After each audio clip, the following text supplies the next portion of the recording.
The deserts of Egypt are always in motion. They roll and swell, eternally shifting through wind and time.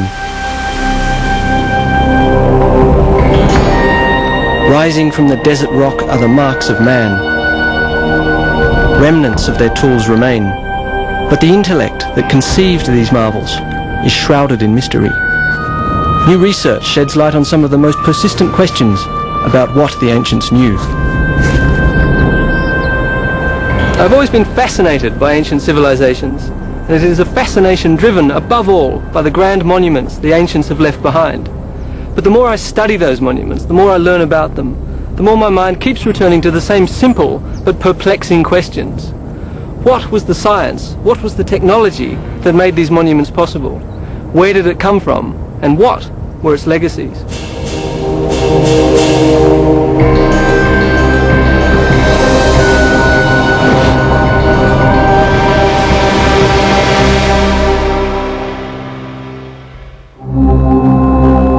They say faith can move mountains. Well, in the case of the ancient Egyptians, it was their faith that made them move one mountain to build another.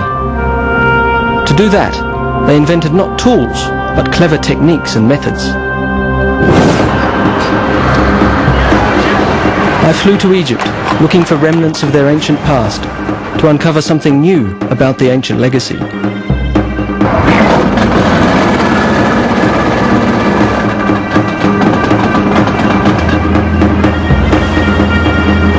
Following the legendary Nile was like stepping back in time, entering an ancient maze of mystery that has led us to the tangible examples of the ancients' knowledge and insights. The earliest Egyptians lived in a world without science, in a world full of mysteries with few explanations. Their legacy began 7,000 years ago, when they sought to harness the Nile. Every year the river flooded following the snowmelt in the Ethiopian mountains 1,200 miles away. For the most part, the flood was a blessing, because during drought time there was starvation. But the flood brought ample crops and life. Mind you, 97% of Egypt today is desert, and the Nile was and is the main source of water. Thinking about their environment, the ancient Egyptians began to develop methods utilizing nature to their advantage. Mimicking the natural basins that retained water when the river receded, they built canals to direct the natural flow even to distant fields, where the Nile left behind nutrient-rich soil once the water evaporated. The Egyptians invented the world's first irrigation system, and the Nile became the key to their success. With a lot of time on their hands to think and wonder, the ancient Egyptians detected natural rules and cycles. The predominant force in their lives was the river. In a time before the era of hieroglyphs, we know that the ancients tried to predict its flood levels by carving markers into the rocks. Given their total dependence on the Nile, the Egyptians needed a way to forecast its behavior. Eventually, they built this pit designed to trap the rising water. They developed a Nilometer, a simple yet effective method. It could take various forms, but here on Elephantine Island at Aswan, it was a row of steps with a height in cubits carved into the wall. From the height the river reached, they knew what the year ahead had in store. A height of 18 cubits meant famine, 24 meant abundance, and 27 foretold disaster. The Nilometer was a sign of life.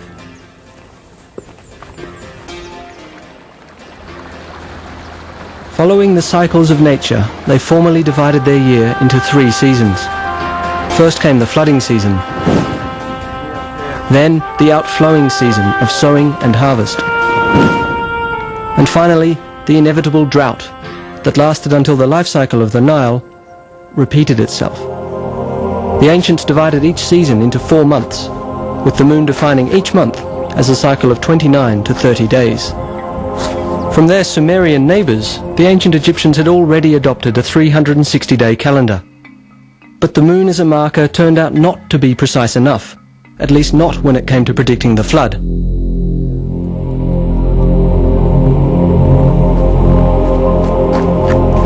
Eventually, they looked for another solution, one that would have far-reaching consequences.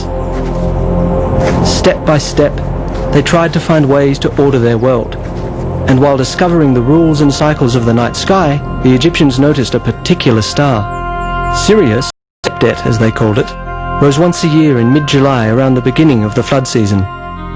From then onward, this night marked the ancients' New Year, an annual cycle of 365 days, just like our year today.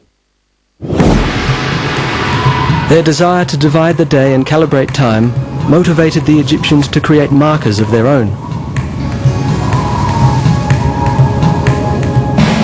I went to see this 3,500-year-old marker in Cairo. Though across Egypt, obelisks like these were already in use 2,000 years earlier. Like giant sundials, the ancients could tell from their shadow what time it was. But how do you know what time it is when no obelisk is nearby? By around 1500 BC, the Egyptians had invented a portable sundial. The principle was simple. They pointed an L-shaped scale bar toward the sun to create a shadow. For accuracy, a plumb bob helped keep the instrument level. If held horizontally and pointed directly at the sun, the shadow matched the width of the scale bar. And where the shadow falls tells you what time it is. You have, in other words, a clock. For the first time in history, the ancient Egyptians formally divided the day, even though not into hours but into 24 parts, just like we do today. As they gained more insights into nature's rules and cycles, there remained one mystery to unravel. The sun died in the evening to be reborn the following day. The Nile flooded each year, its waters bringing life, but as the waters receded, there followed death. From this natural cycle, the ancients must have concluded there was more to life than met the eye. There were two sides to the coin. On this side, life.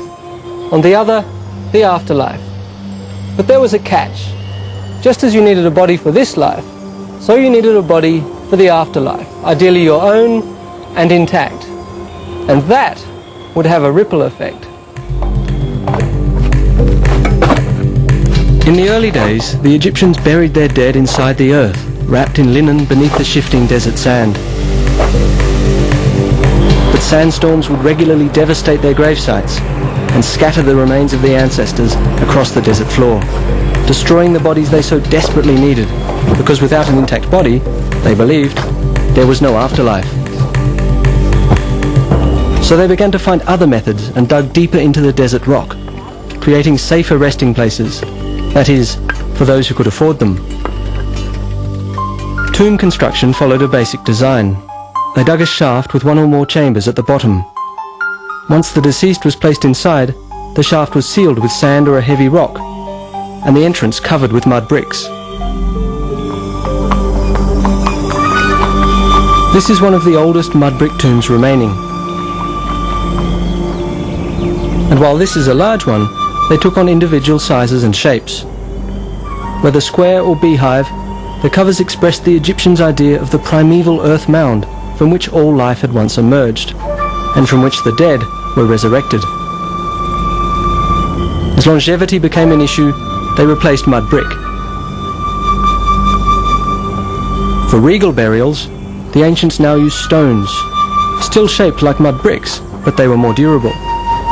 With stone, the Egyptians built among the oldest superstructures in human history. These are mastabas, flat rectangular tombs, an Arabic term for stone bench.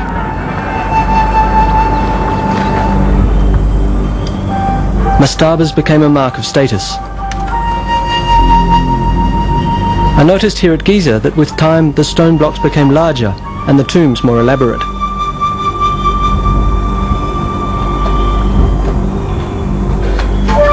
This was a burial shaft. I could see that the ancient craftsmen were true masters. The high level of finish makes it hard to believe they're 5,000 years old. At the end of the shaft, a mastaba like this contained one or more burial chambers depending upon wealth. A rectangular superstructure above the burial shaft contained a corridor, a chapel, and another important feature, a serdab. And your position in society? I met with the chief Egyptologist of the Giza Plateau, Mr. Mansour, to look inside a mastaba. Yeah. Here is or the corridor which leads to the chapel of the tomb. The chapel? Yes, but you could see how important this tomb was by the level of finish and architectural detail. This, before the chapel of the tomb, you can see a corridor, and this corridor, if you look to the ceiling, you will see that they built it in a vaulted ceiling. Massive stone blocks form the walls and a saddle roof. Cleverly applying the right triangle, the ancient engineers calculated the arch, and then chipped away the stone to create the vaulted ceiling. It was one of the earliest uses of geometry. This corridor, they painted and they built the wall paintings with the daily life scenes. Mr. Mansour pointed out that the ancients took gifts and material belongings to their grave, but that wall paintings replaced the world they lived in. These images were as good as the real thing, depicting cherished activities like winemaking and details of their daily lives as farmers. Each picture a magical, eternal offering expressed in art. In an adjoining tomb, I found a powerful presence, the soul's doorway and its resident statue. Along with the soul, the Egyptians believed a person was comprised of the body, the personality, the immortality, and the name. Without an intact body, or at least a statue for the soul to inhabit, a person didn't have a shadow and therefore didn't exist. It is home to 30% of Egypt's entire population. Like in ancient times, life still revolves around the Nile. And farming still remains a central part of it. The ancients used basic tools, yet they developed creative and intelligent methods, like the world's first irrigation system, to produce enough food to sustain an entire nation. But the Egyptians capitalized on yet another gift from the Nile, one that has left its permanent mark in world history: papyrus. The Egyptians invented one of the first portable recording mediums in the ancient world. To make a sheet of papyrus, they cut the inner pith of the stalk into strips. Then they'd soak them and arrange the pulp strips at right angles.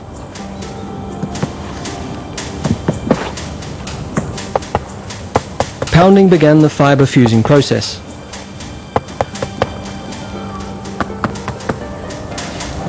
Heavy weights further fused the plant cells after forcing the air out, reducing the thickness by about 75%. Air drying compressed the fibres by another 5%. Much of what we know about Egyptian tomb construction comes from papyrus records. But to appreciate these marvels, there's nothing like seeing the real thing. So I went to Saqqara, where it all began. Around 2600 BC, Imhotep, physician and architect to the pharaoh Zoser, came up with a tomb that was fit for a king. He had cared for the pharaoh's body in this life. Now he built him a home for the afterlife. Imhotep was considered a genius because he took mastaba design to the next level, literally, sparking a whole new era.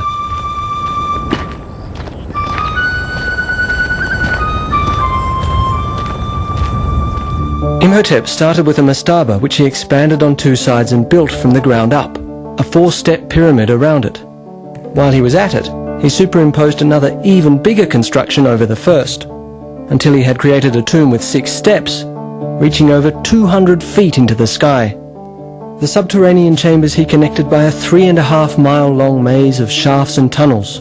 Really unbelievable if you think about it.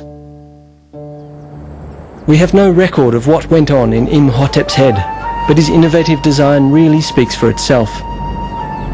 Had he not created an image of the sun's rays? Or was it a staircase leading Zoser's soul heavenward towards his afterlife?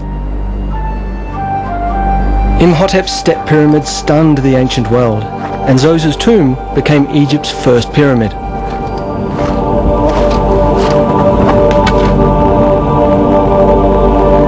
Trial and error, success and failure, whatever learning curves Imhotep's successors underwent, we don't know. Fact is, he sparked a whole new trend.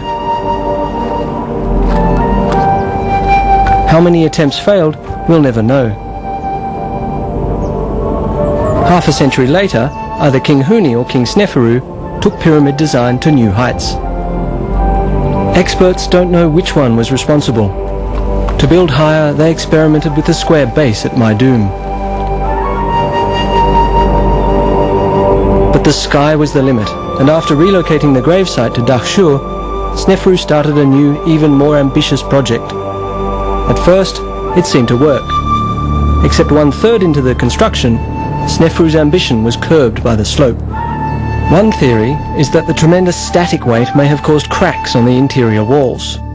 So they lowered the angle, earning his project the name Bent Pyramid. Experts believe it was because of this imperfection that Sneferu ordered a new pyramid. Talk about ambition and determination. For the Red Pyramid, they copied the square base and the new angle of the Bent Pyramid for overall better proportions.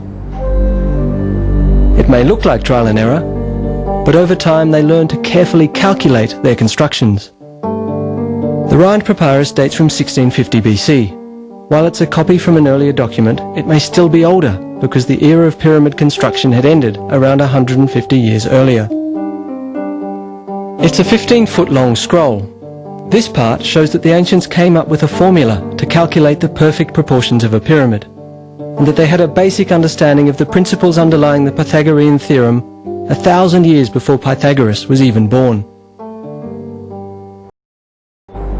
What Sneferu had created was the first true pyramid. 4 equal triangles on a square base. Now I wanted to see how they had solved the weight issues of the interior.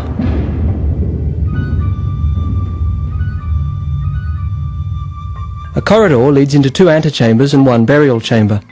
They're located in the center, about 90 feet below the entrance.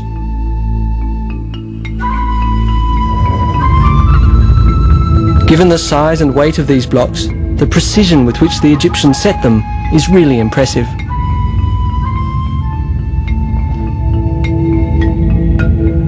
So this was how they distributed the massive weight.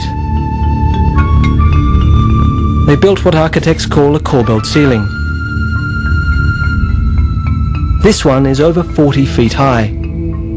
Each tier projects out just a few inches from the one below until they meet at the top. Wow! Then, the corridor ascends for a few yards, leading into the burial chamber. Here, in the middle of the pyramid, you've got millions of pounds of rock all around you. It's like you're buried alive.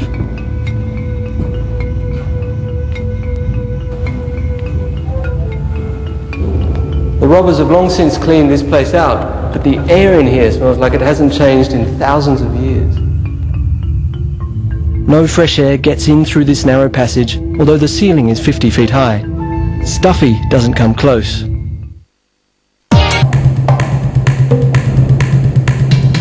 You may know the expressions, if you can dream it, you can do it, and that only the sky is the limit. When I visited the ancient sites of Egypt, I saw just how true these aphorisms were a long, long time ago.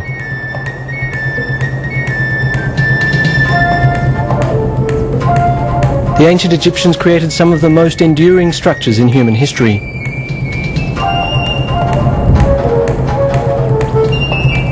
Especially once they mastered the 6 major construction aspects that are consistent for all 80 or so pyramids they built. The first principle is the square base.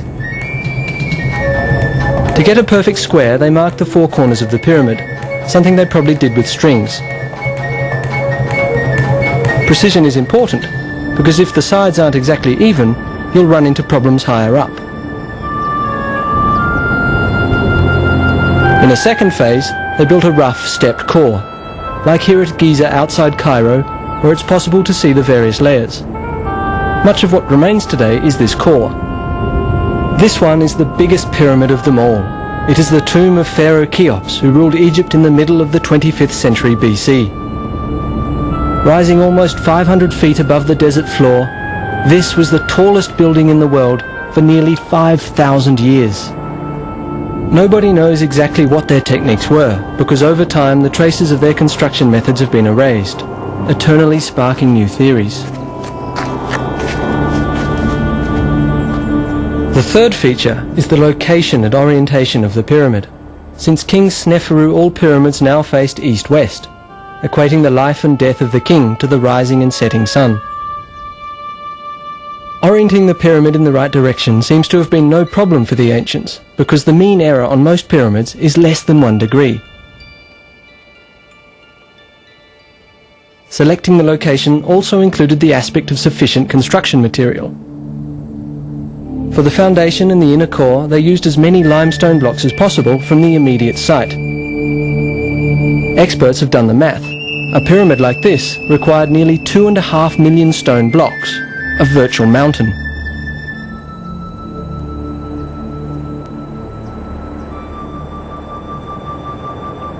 Here in the pyramid quarry, you can still see where they cut the core blocks out of the bedrock.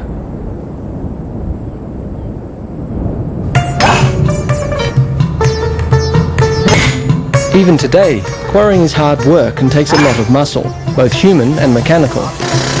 The comparison between our modern equipment and their techniques makes their accomplishments appear even more amazing. At an ancient quarry in Aswan, in the south of Egypt, I came to appreciate their determination.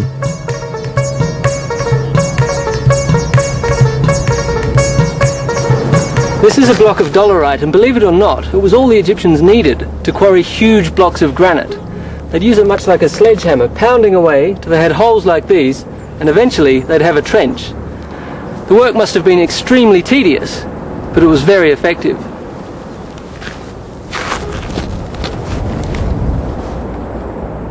It's just a question of doing the work and other people hauling the blocks away to the pyramid site. I met with Dennis Stocks, an expert and author of a book on stoneworking technology in ancient Egypt. It's a question of a grid pattern to isolate blocks ready to extract them to put into the pyramid. He explained how they moved these blocks to build the pyramid core. Given the different sizes, they probably used various methods. In some cases, they probably dragged the blocks, while in others, they used sleds and wooden rollers. With simple wood levers, they most likely set the larger blocks in place.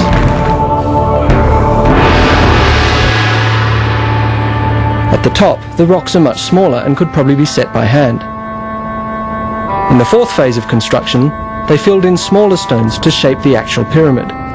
The trick was not so much the perfect shape of each block, but the overall height of each course, which had to be absolutely even and level. As you can see, the pyramids are built out of stones of all different shapes and sizes. Some as large as a truck, others the size of a fridge, all fitted exactly together. But as if that wasn't hard enough, the builders had to maintain a constant angle from one course of stones to the next. Only that way could they give the facade the smoothness of a piece of glass and maintain the angles with a razor-sharp precision.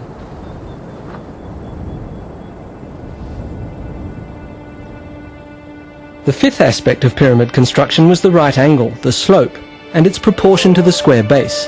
This was crucial in terms of durability. Finally, there were the white, smoothly finished limestone casing blocks.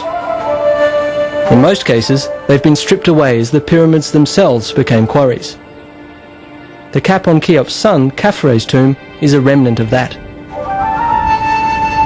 I knew that Dennis had done some research on the casing blocks. I met him at the Pharaonic village in Giza, where he'd set up a workshop to demonstrate ancient stoneworking techniques.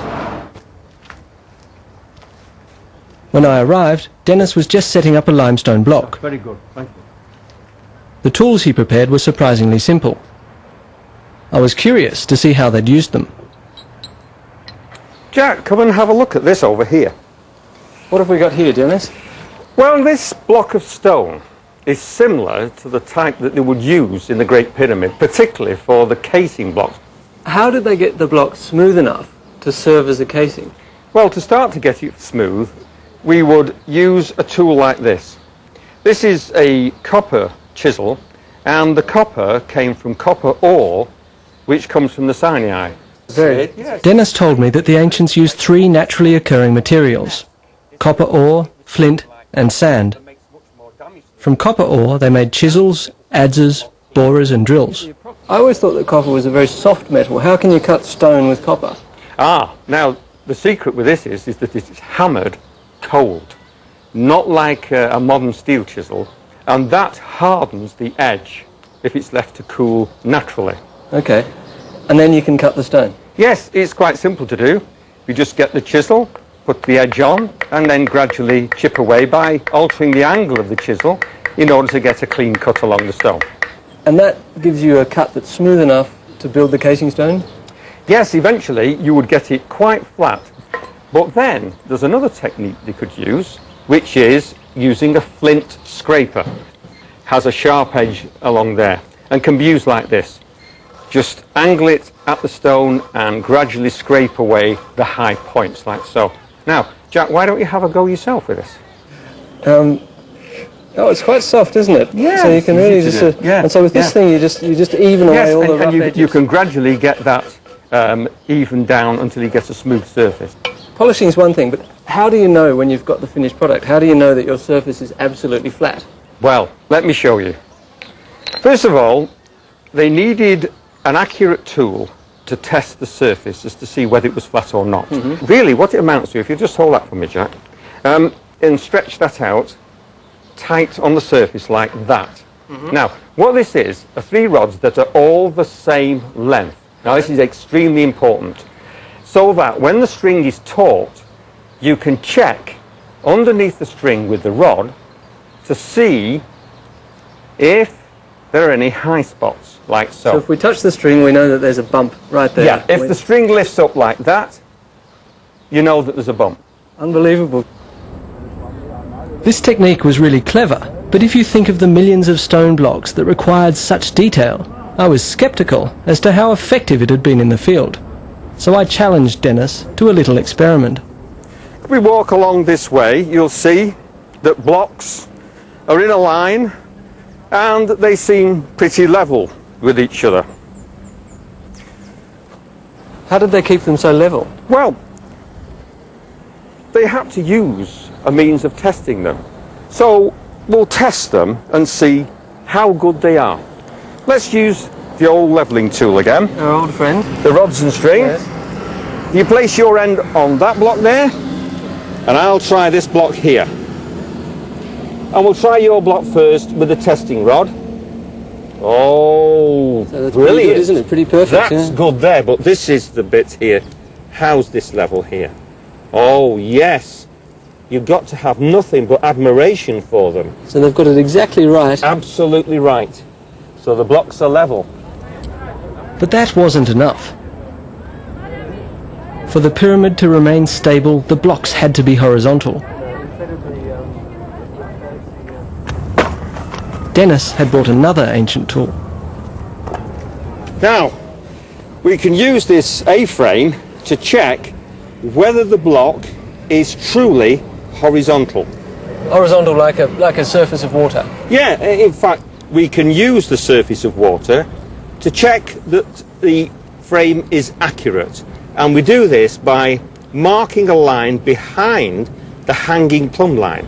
So if your measurement is flat, then this will always hang absolutely vertically. And then you know the rock is horizontal. Yes. So how is that now? It's bang on. It's absolutely right in the middle. It's very good. Very good. But that's one thing. I mean, if you know the block is horizontal, that's fine. But surely you also need to know whether the sides are vertical. Yeah, that's right, Jack. But they had another tool for this purpose. And there was only one place to test it. Now, this is one of the casing blocks that once covered the entire pyramid. That's right, Jack. Because this casing block has to fit to its neighbour, the vertical face has to be truly vertical, and they could test it with this particular tool, which is called an F-frame. And by the way, this is the only place on the plateau that we can test whether a casing block surface is truly vertical. This is a simple tool. So long as this distance is equal to this distance and the plumb line is touching both the ends, then we can say that the surface is truly vertical. So how's it doing, Jack? It's doing pretty well. Then we can show that the surface is vertical. Pretty simple, huh? Well, you've got it right again, Jack. While the quarry gangs toiled away, moving one mountain to build another, other crews worked here at the Pyramid Harbour. It was called a harbour because it was, believe it or not, full of water, connected by canal to the Nile. It was a scene of heaving activity, like a modern container port. For it was here that all the fine stones arrived by boat. Here the stones were unloaded and then hauled up the hill to the pyramids.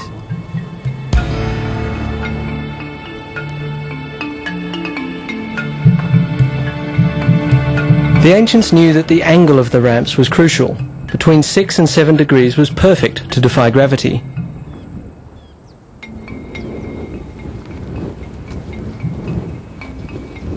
From the harbour, the stones were loaded onto sleds, which were then hauled up the hill, lubricated with powdered lime and water, reducing the friction by 90%.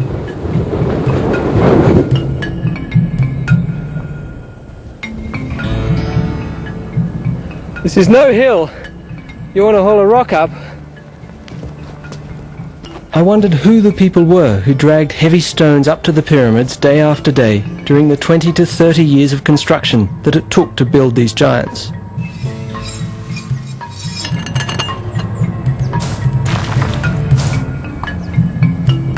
So I went to the foot of the Giza Plateau, where a graveyard is being excavated. It is the resting place of those who worked on the pyramids nearby. The graves provide a glimpse of the workers' lifestyle and hint at the social and economic importance pyramid construction held for the entire nation. Dr. Hawass, what do the tombs tell us? This is the first time actually that we know about the life of the workmen who built the pyramids. Before that we know a lot about nobles and officials and kings and queens, but nothing about the common people who represent 80% of the nation in that time. And Dr. Zahi Hawass, Secretary General of Antiquities, met with me to share the latest discoveries. How was it that the Egyptians managed to get so many people working on such a colossal enterprise? Was this a system of forced labour, of coercion, or was it more a system of cooperation? You have to understand one important thing, that the pyramid was the national project of the whole nation, the whole country.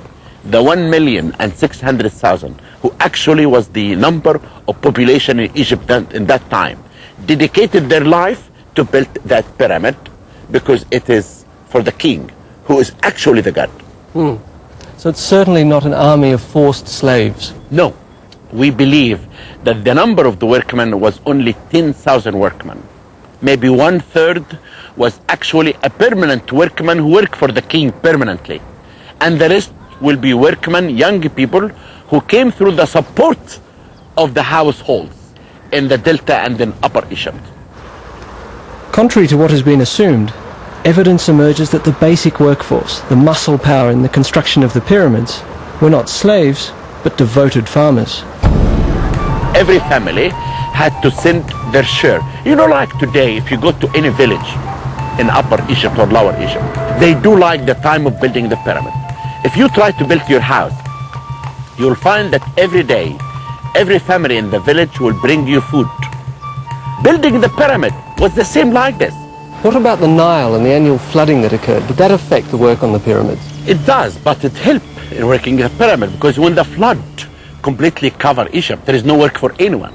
What you've described here is really a small city. 10,000 people is a lot of people. How did they organize that? A crew consists of 2,000 workmen, and they divide the crew to 2 gangs. Each gang consists of 1,000 workmen. Each gang had a name, like Friends of Khufu, Main Cowrized Drunk. Each group had an overseer. Then the whole 10,000 were organized by groups, by gangs, by small groups, then this whole organization could be very easy. They had a big area, like a canteen or for feeding all the workmen. You have all storage facilities to store all their equipment, the tools. Because each workman cannot own a tool.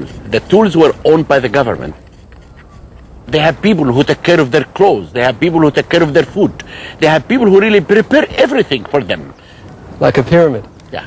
Why do we wonder all the time about building the pyramid?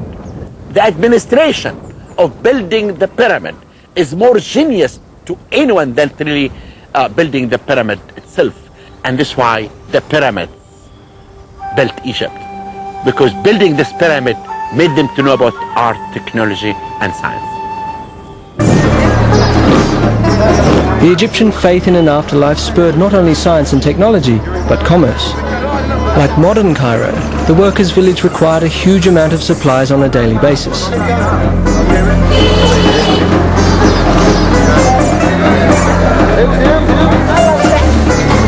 Many sought to fill those needs. And as their belief radiated out beyond the royal gravesites, it touched every aspect of Egyptian daily life. More and more people turned to supplying the demand, while generating a demand of their own. Undertaking and all aspects associated with it became a major industry. Incense, balms and ointments that had been the king's prerogatives were now also desired by the masses. Salam. I need an ancient perfume. This is Ramses. This is stronger and fresh. You want something more stronger? Or lace or... This one? This is lotus flower. Oh, it's very strong. It's a very strong flower. Okay. Believed to be the scent of the gods, perfumed oils were applied to the skin for both cosmetic and medicinal purposes, and also used in the mummification process. So you could say that perfume was yet another invention we owe to the Egyptians' belief in the afterlife.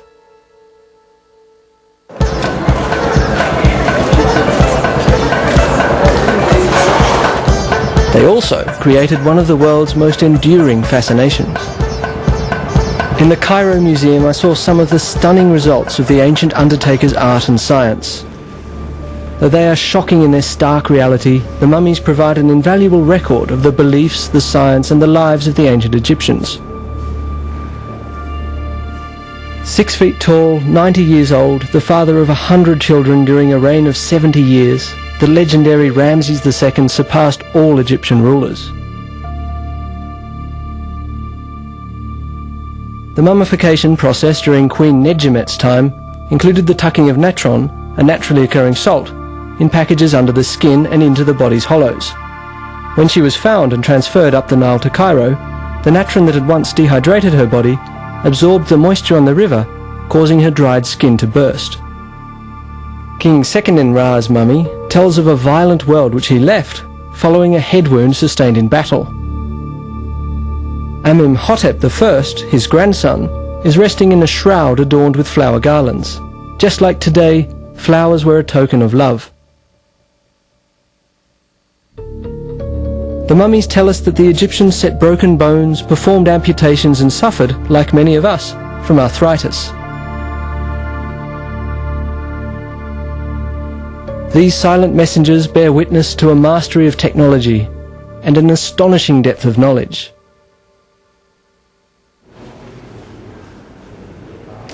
Nearby, I found another ancient marvel, a hollowed-out granite block, the ancients' coffin or sarcophagus. The surface was astonishingly smooth. Cleverly, they cut the lid from the same block. An amazing piece of expert craftsmanship and precision. It really makes you wonder. The barren environment of the desert inspired the ancient Egyptians to create colourful images, be it for this life or the afterlife. In their world, flowers took on a special meaning. Records from 2200 BC show that it was in ancient Egypt where the first ornamental gardens were created, more than 1500 years before the fabled hanging gardens of Babylon. Solely a prerogative of royalty, Some say the ancient gardens were an expression of the God King's might, so powerful he could grow flowers where nature did not. But the ancients saw more in them. They were an image of rebirth and regeneration, tokens of love and worship for the passage from this life to the afterlife. Placed with the mummies inside their coffins, flowers were believed to protect them for an eternity, and granite, so they believed, provided the ultimate insurance. On the Mohs scale of 1 to 10, granite is a 7, making it at least as hard as steel. Just how they were able to hollow out a piece of rock this hard was a question for ancient technology expert Dennis Stocks. You know, one of the most difficult things that the Egyptians had to do, a very mystifying process, is how did they drill the holes in solid rock? Anyway, this is the way that they did it. First of all, they had a copper tube which had a shaft of wood driven part way into it so that there's a space in the tube underneath. Then they could get the tube in position, and the cutting agent is just common desert sand. So that's, you're just pouring sand in there so that the copper has a sharp edge to cut. Yes. Now, we've got a long bow here with a rope on which has been given a double turn around the shaft. Now, there's only one component to put in place. Can we put the top capstone on? Now, this is just to put in position for the shaft to rotate in while the bottom rotates in the hole. So if you'd like to take hold of this... So this is what holds the drill in place, just hold that, yeah? and Like don't that? put any pressure on. And while the two operators turn the drill, the sand is now steadily and slowly but surely cutting its way right through the stone. And the only limiting factor is our strength and the length of the copper tube. Right. So it's a very good technique, and of course it's very, very economical. Why? Because you're only drilling the circumference of the tube out. The core can be knocked out later, and you're left with a hole. Super technology, really is.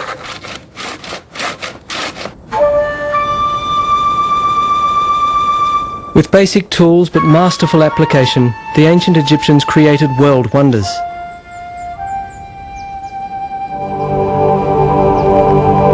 And while their knowledge and experience grew, the craftsmanship of the pyramids went downhill.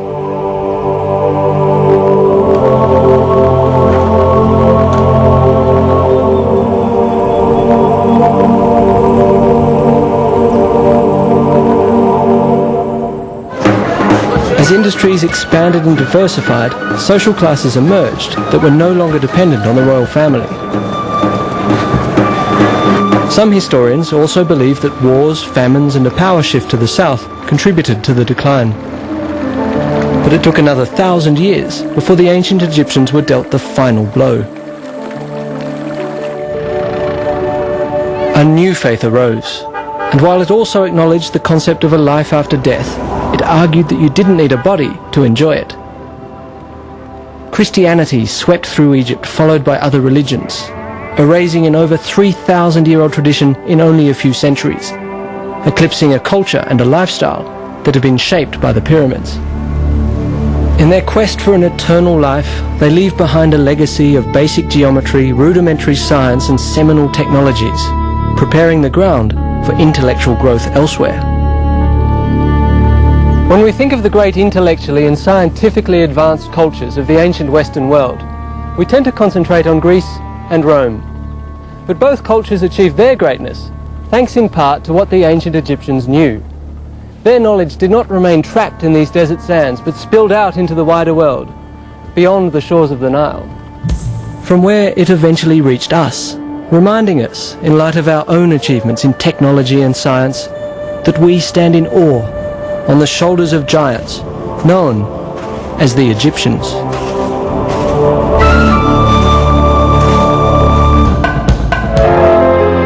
Up next, ordinary people facing terrifying paranormal experiences with no way out.